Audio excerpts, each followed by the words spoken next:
Good morning, it's James. I do hope and pray this message finds you and your loved ones peaceful, thriving, and very well. Thank you for your time. Thank you for your energy. I'm deeply grateful to have the honor and the blessing of laying eyes on you today. You look absolutely amazing. I know that in my heart, and I hope you're doing amazing. So many of you, and I'm really appreciative, I love when we do a segment here in the Treehouse, and lots of you, even one of you, just in case y'all know, I'm open all the time, come back and say, hey, that was really interesting. Can you tell me more? So many people did ask me in private messages about the Lisa Miller study from Columbia University. You might remember she's the one who created this whole program at Columbia that has really kind of identified the traits of a spiritual brain in its relationship to fighting depression, anxiety, Alzheimer's disease, addiction. So fighting all of those things, helping to prevent those things with a more spiritual brain, which is simply connected to a way in which you look at your life as a spiritual being. She's really, really cool, and she's really smart and cool.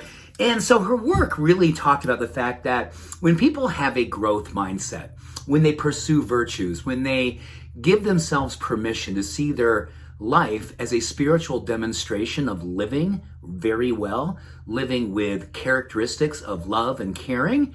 And her work went on to find out that she did this really kind of interesting thing where she brought together all the major religions.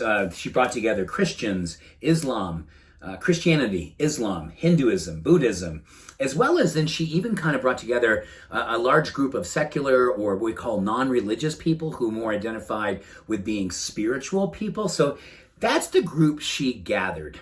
And in her work to figure out what were the traits of, so if people were religious, if they were secular, if they were spiritual, was there a group of characteristics or virtues that they had that it really was the difference in helping their brain to be deemed as a more spiritual brain, and in that, having a much happier, more purposeful, more resilient, more powerful, empowered life?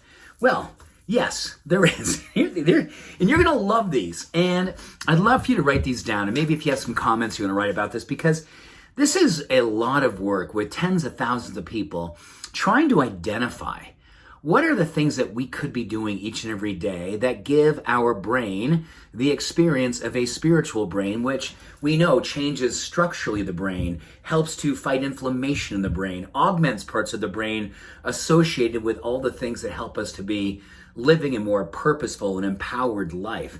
So there's 5 things that she has identified that came through her research. Number 1, altruism. Number 2, a love of neighbors as self. I think that one, we could unpack that for a long, long time, right? How much do we see in different faiths where the idea of loving neighbor as self has gotten completely lost, or it's just not there. And so that one really struck me. Number 3, well, these are all kind of very striking. I think, a sense of oneness where all faiths, all walks, all orientations are one, and this sense of togetherness with oneness of all of that. Number 4, sacred togetherness. The sense of that when you are with people, it's a sacred act. So creating relationships, the relationship you have, bringing more of a sacred energy to them, really celebrating them, seeing them as the divine opportunity to grow as a human. And Lisa's work, this is where the foundation of her work came about, this idea that we go out in the world and we really are a beneficial presence on the planet. And lastly, acting and living with and living out a moral code of love, kindness, and compassion. Living and acting out a moral code of love, kindness, and compassion. Wow. So if you found this segment we did on Lisa Miller at Columbia, and this whole idea of adopting more and more of the personality and then the purpose of a spiritual person, this spiritual brain experience is now giving us 5 practices that we can bring to life each and every day. One last time: altruism, love of neighbor as self, a sense of oneness, sacred togetherness, practicing and living a moral code of love, kindness, and compassion. What a beautiful opportunity for us to consider the great work of our life and the spiritual opportunity we have to bring all into a greater life.